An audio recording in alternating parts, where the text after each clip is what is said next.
What's going on? It is Thursday night here in Orlando, Florida. It is 7:10 o'clock. I am 10 minutes behind today. Just going through all the different articles and setting up town, just kind of getting the camera ready, all that kind of stuff. Wanted to make sure we had a good show for you guys tonight. And we got a lot of cool things to talk about today. We're talking about some epic universe news. I haven't had some of that in a while. We're talking about some road expansions and funding for that. And a story that I talked about last week that all of a sudden came up in the news in a few different places, which I was excited to see. Before we get too deep into tonight, you got to let me know where you guys watching from tonight. We already got Lanique checking in. What said? Thanks for congrats on joining Real. Thank you very much. I appreciate it. We got a whole article out on Bank of New York Mellon this week just for you. Check it out over on the Orlando Real. That's coming out here shortly. Kind of what we were talking about, how you're revamping the place up there in Lake Mary. So excited to see all that. What's up, Brenda from St. Charles? Good to see you. Johnny checking in from Livonia. Good to see you. Digital Portraitist says, "Oh, where are you, Ken? I was late. I was 10 minutes late today." Thank you for the kindness, though. We've got Petsu checking in from Sanford. Good to see you. Bello Mondo checking in from, doesn't say, Brockport, New York. Johnny Rodriguez. We got Chuck checking in from Mills 50. Good to see you, sir. Best business broker in Orlando. I've just named you that. Now you can use that from wherever you like to. Chat, you can say Ken said it, so it must be true. Love Eddie said, what's going on from New York? Good to see you. Hi, how are you? What's up, Kristen from Orlando? Let's see, Johnny O'Brien from Winter Garden and David Stella checking in from Oakland. A lot of other people. Let us know down below where you're checking in from. Always love starting out the show, letting people know and kind of hearing, are we watching from locals? Got a lot of locals tonight, but also people from all over. So super cool to see. We got Judy checking in from Maryland, but Florida dreaming. Heck yeah. It's awesome to see. Where you guys, this is Halloween Eve. And so I'm kind of curious, where's everybody watching from? Yes, but then also, what are your plans for Halloween? Are you staying local? Are you just hanging out in the neighborhood? Are you going to go to just do something, one thing or another here in Orlando or wherever you're watching from? I'm kind of thinking through, I want to hit HHN one more time. Tomorrow I'm going to go trick-or-treating with the kids for sure. I'm trying to think of like what I'm actually going to dress up as other than just 40-year-old dad. My kids my younger two anyways, have costumes that they're going to be doing. We're going to be hanging out in the neighborhood. I got picked to be the judge in the neighborhood to help judge holiday Halloween things, which I like to do that. That's a lot of fun. But I need to get HHN in like one more time. I think it's over on Sunday is the last day, but they've already started setting up like Christmas stuff over in Diagon Alley. And I'm just trying to get a little bit more in for the season before it's over. Let us know what are you hanging out? What are you doing for Halloween? What's up, Sarah? Zach? What's up, Alexa? Good to see you. Michael says, I wish I was going to HHN. I know, got to do it one more time for sure. All right, let's go see first and foremost what we're talking about tonight is multi-billion-dollar transportation overhaul aims to ease congestion in fast-growing Central Florida. If you've ever driven around Central Florida, you know the growth here, the congestion that we do see is an interesting thing. So Central Florida receives billions of dollars in highway construction and expansion. Metro Orlando's population growth drives demand for new infrastructure. And so this is from our friend Ryan Lynch over at the OBJ. Says Central Florida is set to receive billions of dollars in new highway construction. Plans are going to include the new express lane, widened highways, and updated interchanges. We've talked about this for quite some time, but the Florida Department of Enterprise conceded that the Central Florida Expressway Authority's $4.4 billion 5-year work plan. And so there's a lot of new things going on here. One of the things, though, that I wanted to point out here was that in 2024, we had 76,000 net new people moving to Greater Orlando, bringing our rough population for Greater Orlando. Now, I know this is always like the thing that people love to hate on is like what actually is Greater Orlando. And I believe that in this, they're talking about like the 6-county area. So like Volusia, Orange, Seminole, Lake, Osceola, and maybe Polk in this kind of metro area, almost 3 million people, which is a ton of people, obviously. And the more people on the road, the tougher that this is going to be. But the Orlando Economic Partnership actually came out with a study earlier this year. So between July 1 of 2023 and July 1 of 2024, there were 76,000 new residents, a 2.7% increase. And so we are now the 20th most populous region in the country. And international migration has become a key driver from Orlando's regional population growth. And it's kind of an interesting thing to see overall. But we should get some more relief from our transportation sector. So it says national transportation construction is also heating up compared to last year. That was roughly the value of the projects to start to break ground in the next 2 months is $13 billion. So this isn't just us, obviously. We've got a lot going on here locally and nationwide as our roads continue to improve. Here's an interesting thing. Have you guys been on I-4 lately, though? This is kind of like wild to see that the investment, I know the state was pushing back funds to get investment going faster on I-4, and that's a huge part of this that they were talking through. But if you go up there, like some parts of I-4 are down to 2 lanes right now, which is super scary. I've not seen it around like 6 o'clock yet, but I could only imagine what that has to be like. But I was driving over it, and you can see how the lanes are, the middle lane down the middle is getting ready to get going there, and they're pushing out, adding more lanes through I-4. And so hopefully that alleviates all the way down through Champions Gate and beyond, which kind of is, in my opinion, probably the worst part of I-4. And so, yeah, I'm excited. Where still do we need to see more infrastructure, more roads that you want to see? Let me know down below. Let's see. Digital Portraitist checking in from Celebration. Good to see you. Let's see. Angela asks, what time do kids trick or treat in Horizon West? Around 6 o'clock. I feel like we see kids getting out, that sort of thing. Helen. Somebody's talking to somebody in the comments. Good for you guys. Windsor Hill's in the house, but doing Halloween in Hunters Creek. That's an interesting one. I feel like it is thinking about people. So Windsor Hills, obviously, resort community, gated. I'm sure there's some cool Halloween things going on there.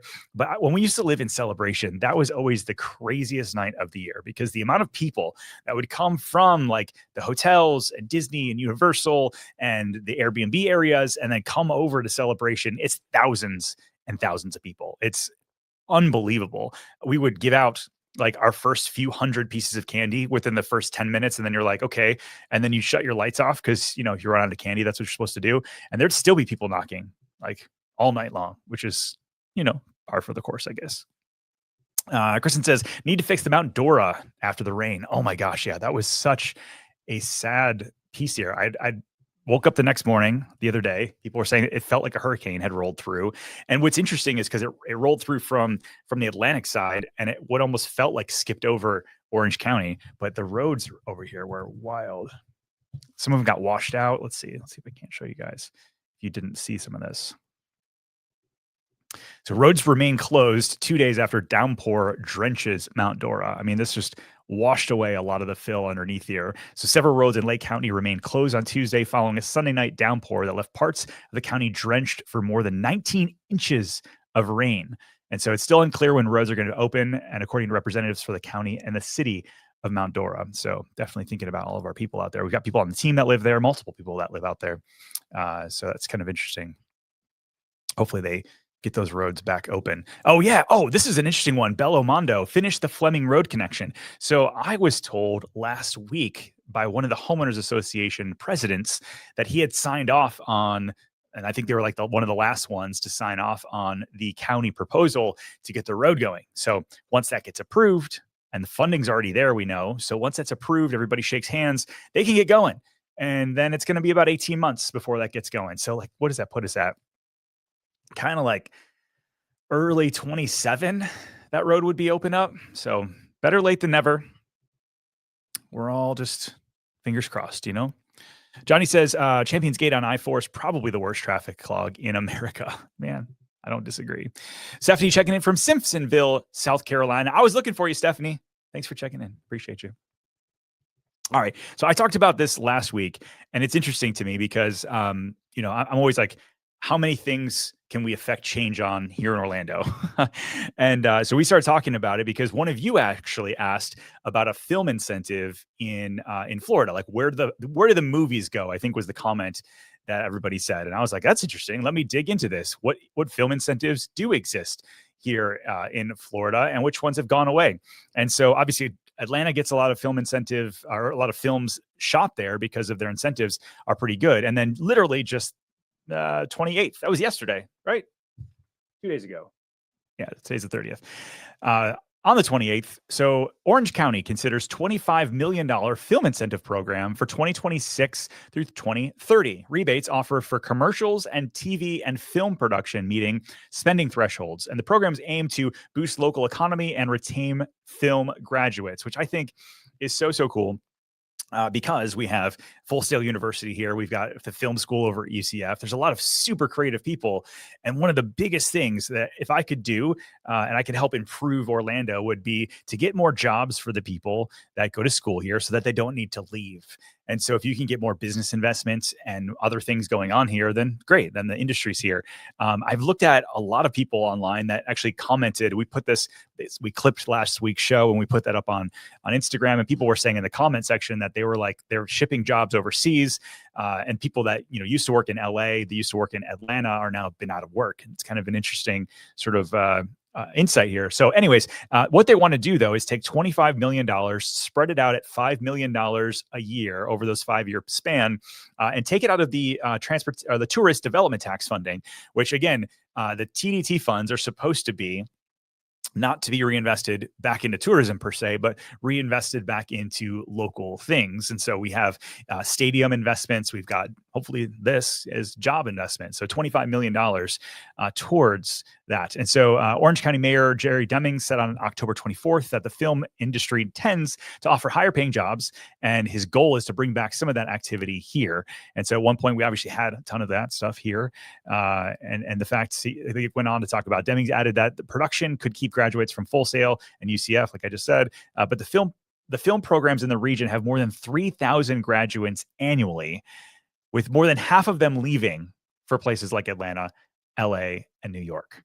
And so, yeah, we'll see. Some of the requirements that they're going to put on it is commercials are required to spend a minimum of $250,000 in Orange County on relevant payroll or other expenses like catering, wardrobe, and equipment.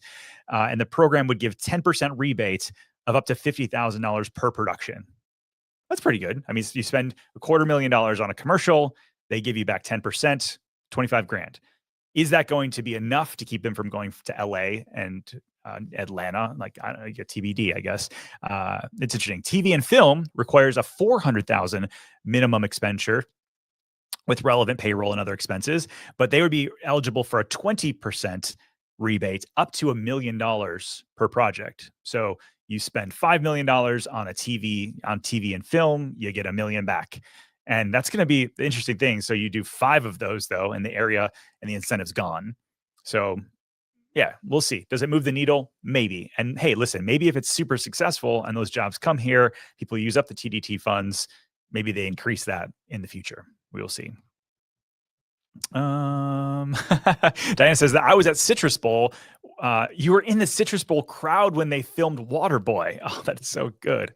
I love that. What a cool experience I'm sure that would be. Did you get to meet Adam Sandler? That's the real question. John J said, Johnny Manning, it's not that I-4 is not even close to Chicago traffic. Trust me, I-4 is miserable. And I could walk from Celebration to the Champions Gate faster than you can drive, but it's not as bad as Chicago. I'll have to take your word for it. Bill says, hey, Ken, thanks for all the help that you provide. Will you feel free? What do you feel are the pros and cons for a Disney fan moving to Celebration or Winter Garden between the two? I think both of them are, I mean, listen, I've lived in both. And so, and we sell a ton in both. And so I think the pros are you live close to Disney in both. One, you're in Orange County. The other one, you're in Osceola County. Really no like plus or minus there. I think it's the cost. Celebration's a little bit more expensive in terms of what you get price per square foot. You've got a lot of HOA cool things going on in Celebration, and in Winter Garden you see a lot of the same things. It's just on a smaller level in some of these different neighborhoods. But it really is just kind of like the overall vibe. I feel like Celebration is 3,500, 4,000 rooftops all in the same neighborhood. And it's got that Truman Show perfection vibe. Whereas Horizon West is also new, but it's just different. It doesn't feel like that old Americana town like Celebration does. So it's really preference, I think. Again, you're kind of 10 to 15 minutes from Disney in both of them. So it really comes down to preference there. Speaking of theme parks, though, let's talk a little bit about Universal. It says, Make with Mike says, I'm at Universal right now. Dr. Phillips, what's going on? So Universal holding back on operations. This is actually from Attractions Magazine, came out with this today. Epic Universe is not operating at its fullest capacity, but Universal plans to change that in the coming months. And so this is actually on the quarterly earnings call that came out from Comcast just today. And so we've been holding back a little bit. Mike Cavanaugh, president of Comcast and future co-CEO effective next year, stating that operations of the corporation's quarterly earnings call to make sure that the experience is what we want it to be. Expect it to be up to full scale in the months ahead. And so additionally, within the park's capped capacity, our focus is now driving increased ride capacity. It's a new park and very technologically advanced. We're still working on the labor and the kinks to drive out to full capacity. So the questions that I have for you: have you been to Epic since it's been open? Like, this is sorry, let me get a little bit more clear on this. I was there for media preview. I've been 3 times since, and I don't think, other than the media preview, I don't know that it's ever been fully open, like every ride open while we were there. Everything was down one way or the other. Some ride, what might have shows constantly, right? And so I get it if they're suppressing some of the capacity. But that being said, I wonder if they actually have this in their article. I read somewhere here. There we go. Globally, this is crazy. Globally, Universal Destinations and Experience reported a 18.7% revenue increase in Q3 of 2025 year over year, attributing mostly because the opening of Epic Universe. So obviously a success, almost 20% revenue increase from one park opening, from global experiences. I would say it's a success. I don't know. Let me know. Have you been there? Has it been open? Let me know. David says, when is Universal adding Epic Universe to the annual pass options? That is the question, sir. Because that is leaving that out seems a little criminal. Diane said, going back to Adam Sandler, she said, I saw Adam Sandler, Henry Winkler, Waterboy's mama and girlfriend. They filmed the ending right in front of me. Oh, that's cool. So, dude, does that mean, Diana, does that mean you get can you watch the film back and then see you behind them? Is that kind of thing? Because that seems pretty epic. Speaking of which, Jonathan said, Ken Posick, what's going on, man? Good to see you. All right, let's talk a little about something that I am passionate about. I've been interviewing a lot of local politicians lately, and I think one of the things that we all have the power to do, especially with localized politicians, is vote. And this is like the most easy thing and thing that we have as Americans to be able to control our local piece here. And so November 4th, this is next week from 7 a.m. to 7 p.m. We've got elections for District 1, 3, and 5. Those are downtown. Those are city of Orlando. And we've got a lot of people running. But here's the thing, you guys, and I'll put this link in the show notes afterwards so you know exactly where your polling place is and who is running. But it's kind of an interesting thing when you see these off-cycle elections, which actually do have massive implications on what's going on in our areas. There's like 10% of people show up to vote because you either forget about it or it's, most likely out of sight, out of mind. It's not being like hammered over your head from every single outlet. And I understand that whole thing. But yeah, I think this is important. So spending some time, whoever you vote for, but exercising your right to vote, I think is one of the best things we have to do here as Americans. Sunrail Cope says, Orlando elections are getting kind of spicy. I'll leave it there. I agree with you. Oh, gosh. All right, let's talk a little bit about, speaking about other incentives and things going on downtown. So Orlando has started to see the initial benefits from its downtown jobs incentive program that have recently started or changed. This is another one. Ryan Lynch was just on a tear this week over at the OBJ. So Orlando's job incentive programs have created 800 jobs since 2021. Travel and Leisure is now bringing 1,000 jobs downtown, and the city's retail program has added 126 employees downtown. So the CRA, which is the Community Redevelopment Agency, created Strive Orlando program, basically incentivizing people to bring down jobs in our area. And so it says from 2021 to 2025, projects approved the Strategic Target Recruitment Incentive, or STRIVE program, have led to 250 jobs, with 1,088 still to be created, while high-wage, high-value job creation programs led to 557 jobs, with more coming. And so basically the idea is that if you bring a high paying job back here, very similar to the film incentive, that you're going to get some cash back. And so it's that whole chicken and the egg situation that I think many of us have talked about, sort of like jobs needed, but also a place for them to live, also places for them to shop. And it's kind of like which one comes first. I actually have a podcast dropping tomorrow with Matty Bullet. For many of you that know, he's got Bullet Bar, he's got Smash Burgers downtown. He's got a new place to open up in the packing district. There's a lot of he's invested in 5 or 6 different concepts downtown Orlando. And we were talking about, when you think about safety and people coming back downtown, but then also places to eat during the day, which one comes first? And so it was a really interesting take and kind of hearing his story as a business owner downtown and how things have changed since 2008, 2010, all the way to today, and his thoughts on what needs to happen in the future. And so definitely check that out over on our sister channel, the Orlando Reel, over here on YouTube. But it is good to see more and more jobs coming into the downtown area. Let's keep it going. History hits the market. Mount Dora's Grandview Bed and Breakfast is for sale. And this is actually a listing from our team here, Bree Tucker of the Posit Group. We got it listed for $1.67 million. This house was built, or this bed and breakfast was built in 1906. And it's at 442 East 3rd Ave. It's close to boutiques and restaurants and just really close. We got the main house for sale. It's an operating bed and breakfast. And so I just thought this was kind of a cool thing. We wrote an article about it because it is a very unique and once a lifetime kind of thing. If you are in Mount Dora, speaking of Mount Dora earlier, this is a cool opportunity to own your own piece of history, your own business, if that's something you're into, and or just want to redo it as a house. The location of it is actually fantastic. I love these little nods. It's very, very cool. Let's see.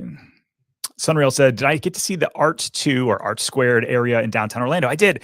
We just did a video about it, actually. I think the concept is great. So for one, I was there on a Wednesday at 2, and the place, there were 100 people there still, which was a random off day, random off time, and there's still 100 people. So they have Fat Ash cookies, and there's a place where you could buy drinks, and then they had the 2 food trucks, and I chose the burger one, and it was fantastic.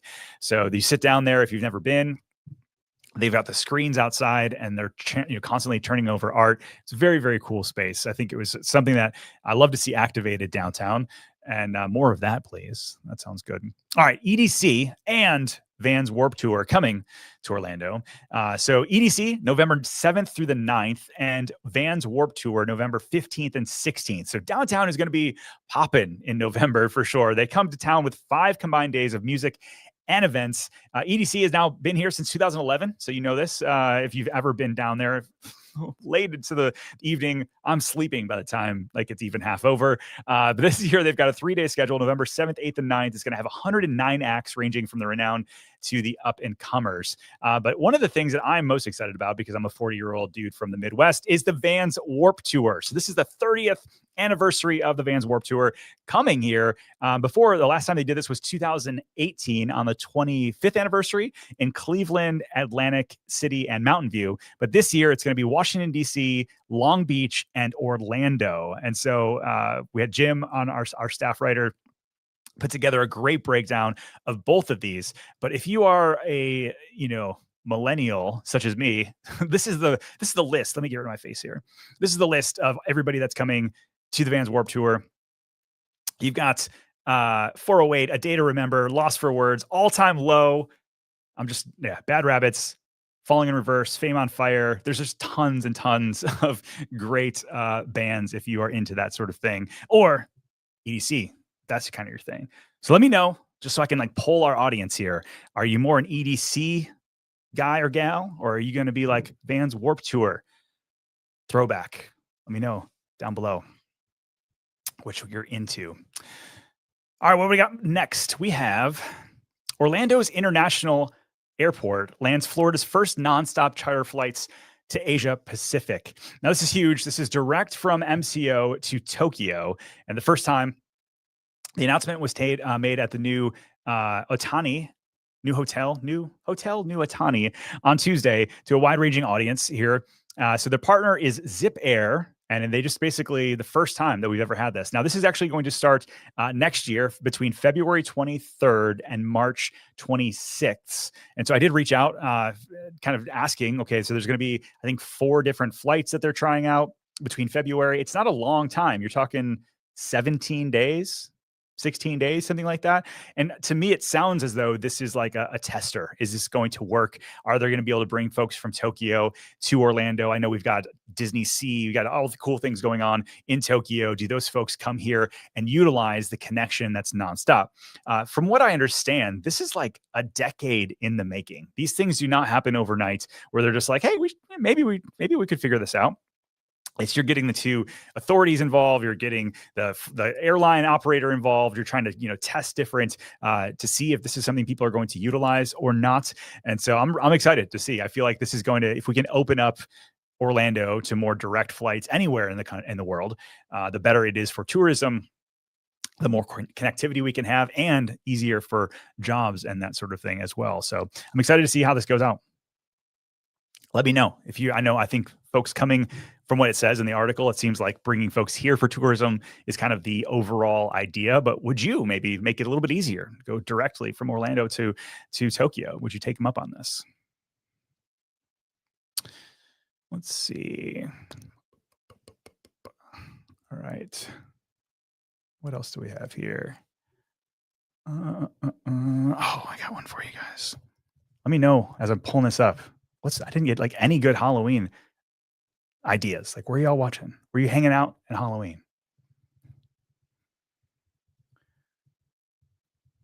All right. I thought there was this interesting article. Where we got here? Where'd he go? Here we go. All right. So Unicorp, who owns like most of Restaurant Row, a lot of iDrive, and O-Town West, they're getting ready to break ground on over $475 million in luxury apartments as market conditions improve. And so Unicorp, they've got like they're huge in terms of like what they overall do. But one of the things that O-Town West had promised us was not just more apartments, not just more White Castle and Starbucks and that sort of thing, but they were promising us the Tao Hotel, a 220 room hotel. They promised us a lot of other cool things that were happening on iDrive. But what it sounds as though is that financing became the issue. They had all the entitlements for the land. They had a lot of investment in infrastructure and plans. But then when mortgage rates get to be what they are, it's kind of hard for them to make money and lock in on some of these pieces. And so it does seem as though, according to this article, that they are getting ready to move forward in 2026 on a lot of these big projects that many people have been waiting for. Unicorp actually says they spent the past year building Wawa convenience stores and gas station through the Ohio Valley to hold us over on what's expected to be a very busy Central Florida building year. Chuck Whitall says he's the president and founder of Unicorp, said these projects are what we really wanted to start 2 years ago that we've been postponing until the pendulum swung in the other direction in the market. Now we feel that's coming in our direction and the time is to go ahead and start them. And so this is, again, very cool. So many projects we talk about on our channel of like, here's what's coming. Here's what's going on. This is going to be a great thing. And then it stalls. And then you just don't see anything move forward for quite some time. It's like, man, I'm ready for it. Right. So some of these big projects, some of the other ones, if you look over on over on Restaurant Row, there's got some updates here. I saw that I thought looked real cool. Let's see. Oh, here you go. This is the updated rendering of the new Unicorp National Development Plan at the intersection of Sand Lake and Dr. Phillips Boulevard. Right now, I think there's like just a little bank on the corner there, and there's like a big parking lot. So getting actually to see more activation. This is where there's like a Sephora over there. This is where there's a Publix back there. There's a whole bunch of other cool things behind this, but activating more restaurants, more retail, a bit more walkability on that corner, I think is going to, yes, bring more traffic, sadly, to Restaurant Row, but more stuff, which to me, if you're in that area, makes Dr. Phillips an even better place to live. So let me know. Let me know what you guys think. What's like one of these things that we're waiting on? Kristen says, what's going on with the Fashion Square Mall? Exactly. That would be another one. Actually, they were a part of. What's up, Miami Coffee? Good to see you. Here we go. John says Fort Wilderness Golf Cart Parade. That is dope. That's for sure. There we go. We're going to check out Sleepy Hollow, New York with the kids. Looking forward to the Headless Horseman. Oh, that sounds That sounds fantastic. Hmm. What is going on actually with interest rates overall in terms of investments and what's going on? So the mortgage rates, it says, are the lowest they've been since 2022. And here's how to get one even lower. So this is like, obviously their ideal of overall mortgage rates. But if you look at what the interest rates actually ticked up over the past 2 days, which is wild because the Fed is dropping it a quarter point. And so if you don't know kind of if you hear the interest rates from the Fed getting lower, it doesn't automatically mean that mortgage rates are going to go down. Let me see if I can actually find one. I think it's 6.33% right now. Here we go. Yeah, currently. So even though the Fed dropped the short-term rate, interest rates went up. So 30-year fixed mortgage is currently sitting at 6.33%. Jumbo fixed just under 6. Jumbo 30-year is just kind of same, 6.3. You've got FHA loan is 6%, VA loan is 6%, and still plenty of opportunity for builders to buy down overall rates. And so we're seeing this even today. I'm getting emails where people are talking about buying their rates down into the threes. And so obviously 6% is way better than the 7% we were at last year in 2022 and 2023 as rates continued to climb.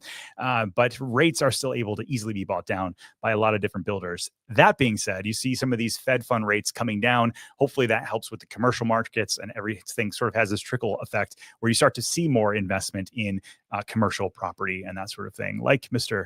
Whitall is looking to do. John says, is petrified forest still a thing? I think you should ask the girl sitting next to you, or if she's somewhere in your life. But yeah, definitely still a thing. Here we go. FTY 5597 says, check with your local credit union. You should be able to get 5.75 for a 30-year fixed. Yeah, for sure. I just had somebody close with Wells Fargo, which maybe that's not the easiest process to work with Wells Fargo, but if you bank with them, they give better rates. And so if you have like automatic withdrawal, there's so many things that you can do with different banks. If you have a certain amount of money invested with them, if you say, hey, I'll do auto draft, that they'll buy your rate down a little bit for you as well. And so things continue to get a bit more affordable on the mortgage side, and hopefully we start to see a bit more of a strengthening market throughout that as well. Speaking of the real estate market, let's try to wrap up tonight talking about that. By the way, any other Q&A you have, drop it down below. What's going on with the real estate market? This is the one thing that I thought was interesting week over week. I'm going to get rid of my face here. So this is the report we pull up every week when we do this show and talk about kind of what's going on in the real estate market here in Orlando. This is the Lake Orange, Osceola, and Seminole counties single-family homes report. Months of inventory continues to climb, almost 7 months of inventory, which the class will know that if you've been hanging around here long enough, 6 months is kind of like, 3 months is definitely a stable, strong market. You're not really seeing a buyer or seller advantage. The higher the months of inventory, like a 6 or 7 months of inventory like this, the worse the market is overall. And so being that we've got a 7-month supply of homes, we are definitely in, for the most part, a buyer's market. And so pricing has flatlined in many places and come down in others. A lot of people taking their house off the market. And if they do need to sell, if they are motivated, then you're typically able to get some sort of closing costs paid, get those rates down and that sort of thing. But what about the different price points? I think is an interesting one. You see under 250K is still kind of like that 4 or 5 month supply of homes, 250 to 300. You'll start looking, where does it start breaking? Where does the market start peaking? Well, 400 plus is really where you start to see the strongest opportunity for buyers to get a deal because there's a lot more inventory on the market. So over $1 million, 13-month supply. I've not seen a 1 year plus supply of homes in that bracket in 7 years. So you let me know what you guys think that means down below. Let's see. So if the governor somehow gets property taxes dropped for homesteaders in Florida, do you think that there's going to have a big effect on the second vacation home markets? Will those vacation homeowners be paying the difference? Bello, it's interesting. So they were talking about, I have not been able to find 2 reports that said the same amount of numbers, but it's not just going to be the second home and vacation market, but it's the commercial property and all of those other people, the office market, the retail market, all these other ones that would pick up some of the slack on those ones. And so will that affect the vacation homeowners? Time will tell. One of the things that they're talking about is not just the non-homestead folks having to pick up the bill, but then do we start adding in sales tax? Do we start adding in some other things that a lot of those places already pay? If you have an Airbnb, you're supposed to be putting it through and charging tax and hotel tax and those sort of things. And so, will that those taxes go up in accordance to that to pay the difference? It's something I think it will be interesting. Now, if they do eliminate property tax on homesteaded, I do believe we're going to see a lot of people move here because of that. And that would eat up a lot of this inventory. If you're able to leave, say like a Texas, where I know some of my friends in Texas, they're paying, $15,000, $20,000 a year in tax on their house. You move here, basically buy the same house, save that cash. It'd be an interesting though. Kristen says, do you think that if rates actually drop below the mid fives, we'll see immediate change? I don't know if it's going to be immediate change because there's a lot of the reason why an interest rate would drop is because the Fed thinks that the overall economy is not as good as it once was. And so if jobs are struggling and things are struggling in the market overall and rates come down, there's going to be a smaller pool of buyers being able to take advantage of it. Now, I do believe that that's going to cause many people that have been sitting on the fence that can afford it. These people that are moving here, these 1,500 people a week that are moving here, they will be looking, okay, maybe it's more affordable. Let me jump in. So it's kind of like that yin and yang, just like everything. Is the demand going to be there? Will the jobs be there in order to keep up with the newfound interest rates? Now, if prices come down, this is the other thing is like you've got prices coming down, you've got interest rates coming down, and hopefully overall salaries going up. Now, we haven't seen the last one happen too much, right? So we've seen prices come down and interest rates come down a little bit, but unfortunately not the wages to catch up as well. Kind of need all three working in harmony with one another. All right, what else do we have here for this evening? I think that those were the major ones for tonight. I love hanging out with you guys. I hope you guys, wherever you're at, are getting ready for a good Halloween time. And listen, if you're looking to buy or sell a house anywhere in Central Florida, my team and I want to be your real estate resource of choice. Check us out over on orlandoreal.com/YouTube to get started. Whether it's looking to buy or sell, it's never too early to reach out. We'll see you guys on the next one. Bye.